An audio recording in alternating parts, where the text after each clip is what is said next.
అమరావతి నిర్మాణానికి సంబంధించి రెండో విడత భూసేకరణ జరగాలి అనేసి టాక్ నడుస్తుంది. సో దీని మీద మీ అభిప్రాయం ఏంటి? అమరావతి గురించి దేశం మొత్తం మీద రిపోర్ట్ ఇచ్చిన కాంప్రహెన్సివ్ రిపోర్ట్ ఇచ్చిన వాళ్ళు మేము ఒక్కళ్ళమైనా ఆ రోజు సిఐడి అధికారి అంటే ఆంధ్ర ఇంటలెక్చువల్ వర్ధన్ ఒక్కడే కాదండి, గవర్నీరాలు అత్యంత నాలెడ్జ్ కలిగిన కేంద్ర అర్బన్ డెవలప్మెంట్లో పనిచేసిన సుజాతారావు గారు the most honest and dedicated officer, వారు ఇచ్చిన సలహాలు, అలాగే చీఫ్ సైంటిస్టులు ఇచ్చిన సలహాలు అనేక మంది తీసుకుని కాంప్రహెన్సివ్గా రిపోర్ట్ ఇచ్చి దేశాలు తిరిగి సింగపూర్ అయితే గవర్నమెంట్ పిలిచింది నన్ను, అంటే మిగతా వాళ్ళతో పాటు పిలిచింది, జర్నలిస్ట్ పడి వెళ్ళొచ్చాం. దాంతో మంత్రులతో అర్బన్ డెవలప్మెంట్ అథారిటీతో మాట్లాడి అక్కడి నుంచి యూరోప్లో తిరిగి రిపోర్ట్ ఇచ్చిన వాళ్ళుగా.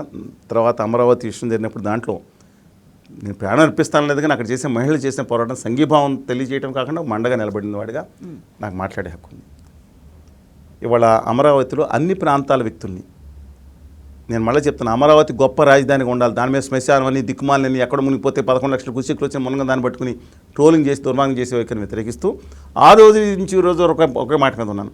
అమరావతి అంటే మధ్యతరగతి సామాన్యులు అందరూ కలిపి ఉండేటట్టు, ఇప్పుడులాగా రిజిస్టర్ కాదు, అన్ని వర్గాలకి అలవాలమై అధునాతన హరిత రాజధాని కింద అమరావతి వర్ధిల్లుతూ సమాంతరంగా ఇచ్చేప్పటి నుంచి హిందూపురం ఒక డబ్బు కావాలి. ఇవాళ మిగతా వాళ్ళ జిల్లాలకు కూడా అక్కడ ఇవ్వాల్సింది ఇవ్వలేదు. చిన్న ఫ్లాట్స్ అన్నా ఎకనామికల్లీ వీకర్ సెక్షన్స్ కింద పెట్టి 3,000 5,000 కేటాయించవచ్చు, 200 గజాలు. తర్వాత డెవలప్మెంట్ అయిన కొద్దీ 100 రూపాయలు 200 ఛార్జ్ చేయొచ్చు.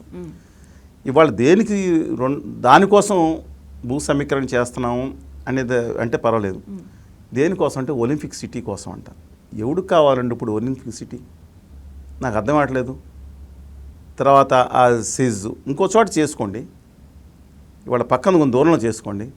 ఈ విధంగా చేయటం మీరు పాజిటివ్ వర్క్ కోసం చేస్తామంటే ఒప్పుకోవచ్చు, లేదంటే అక్కడ అసలు ఎవరు రియల్ ఎస్టేట్ కంపెనీలుగా ఏదో ఇచ్చారు, బట్టు ఇచ్చారు, వచ్చారు 18 స్టూడెంట్స్, లోపల కాంపౌండ్లో ఉంది, బయట కన్స్ట్రక్షన్ కూడా పర్మిషన్ ఇవ్వట్లేదు. ఒక ఎకోసిస్టమ్ డెవలప్ అయింది, వాళ్ళు రావటం లేదు. మీరు అమరావతి నిలబడాలంటే, నిజాయితీగా నిలబడాలంటే ఉపాధి కేంద్రం పెట్టండి. మధ్యతరగతి వాళ్ళు మధ్యతరగతిని విస్మరిస్తే వర్క్ ఫోర్స్ మీద కింద వర్కింగ్ క్లాస్ని ఉండకుండా ఏం చేస్తారు? వర్కింగ్ క్లాస్ ఈజ్ ఫోర్స్ అండి, అది వర్కింగ్ ఫోర్స్, అది మధ్యతరగతి ఆలోచన డ్రైవింగ్ ఫోర్స్. అది ఈ రెండు కాకుండా ఒక ఫోర్స్ని పైనుంచి ఇంపోర్ట్ చేసుకునే సిస్టమ్ తీసుకొచ్చి ఒక రియల్ ఎస్టేట్ కింద చేసే దుర్మార్గమైన వైఖరిని ఖండిద్దామన్నా నేను. మీరు చేయండి, అభ్యుదయభావాలతో చేయండి, ఉపాధి కేంద్రం పెట్టండి. అక్కడ కూడా ఒక బ్యాండిక్స్ అపాచీ ఉంటాయి కదా, తీసుకొచ్చి ఇక్కడ పెట్టండి. ఒక 5,000 మంది 10,000 మంది మధ్యవర్తాలు పనిచేస్తారు, 15,000 20,000 25,000 యాక్టివిటీ, ఎకనామిక్ యాక్టివిటీ జరుగుతుంది అంతే. 60-70 అంతస్తుల ఒక ఐకానిక్ బిల్డింగ్ కదా, అన్ని 70 అంతస్తులు ఎందుకు? బోల్డంత ల్యాండ్ ఉంది, 52,000 ఎకరాలు ఉంది. పోనీ దాంట్లో గవర్నమెంట్కి ఉంది, హారిజాంటల్ కట్టలేరా? అన్నీ ఒక ఐకానిక్ బిల్డింగ్ అంటే ఒప్పుకున్నాం. ఆ సింగపూర్ వాళ్ళతో కంపేర్ చేస్తారంటే వాళ్ళకి ల్యాండే లేదు. 584 చదరపు కిలోమీటర్లో ల్యాండ్ లాగా ఇసుకతో పూడ్చి ఇది కడుతున్నారు. అక్కడ దాదాపు 30-40 కిలోమీటర్లు ఇసుకతో పూడ్చి ఇసుక మీద బిల్డింగ్లోనే ఇసుక మీద ఎయిర్పోర్ట్లు కడుతున్నారు.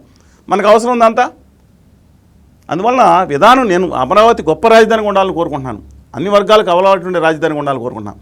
నేను ఉత్తరాది సనాతనవాదిలాగా మన కూర్చుని ఎవడ రాజధాని పుస్తకావిష్కించి ఎక్కడ రాజధాని డ్యాన్సులు చేసి నేను అలా చేయలేదు. జగన్మోహన్ రెడ్డి గారి లాగా మేము రాజమండ్రి రాజధాని కావాలనుకున్న ప్రభుత్వం అంతా ఒప్పుకుంది, ప్రతిపక్షాలు ఒప్పుకున్నారు, ఎస్ బాగుంటూ నేను అది అక్కడే రాజధాని పెట్టుకుంటాను. అందరితో రోజమ్మ గారితోనూ గవర్నీలు వెంకటేష్ మోమారెడ్డి గారితో చెప్పించి 3 చోట్ల పెట్టి నేను వాళ్ళ మాట మీద ఉన్నాం.